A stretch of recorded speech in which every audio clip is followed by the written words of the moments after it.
نہج البلاغہ خطبہ نمبر 45۔ خطبہ نمبر 45 میں امیر المومنین حضرت علی علیہ السلام ارشاد فرماتے ہیں، تمام حمد اس اللہ کے لیے ہے جس کی رحمت سے نا امیدی نہیں اور جس کی نعمتوں میں سے کسی کا دامن خالی نہیں، نہ اس کی مغفرت سے کوئی مایوس ہے، نہ اس کی عبادت سے کسی کو عار ہو سکتا ہے، نہ اس کی رحمتوں کا سلسلہ ٹوٹتا ہے، نہ اس کی نعمتوں کا فیضان کبھی رکتا ہے۔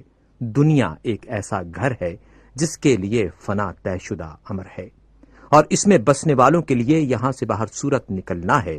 یہ دنیا شیریں و شاداب ہے، اپنے چاہنے والے کی طرف تیزی سے بڑھتی ہے اور دیکھنے والے کے دل میں سما جاتی ہے۔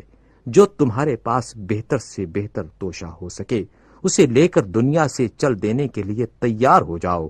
اس دنیا میں اپنی ضرورت سے زیادہ نہ چاہو، اور جس سے زندگی بسر ہو سکے اس سے زیادہ کی خواہش نہ کرو۔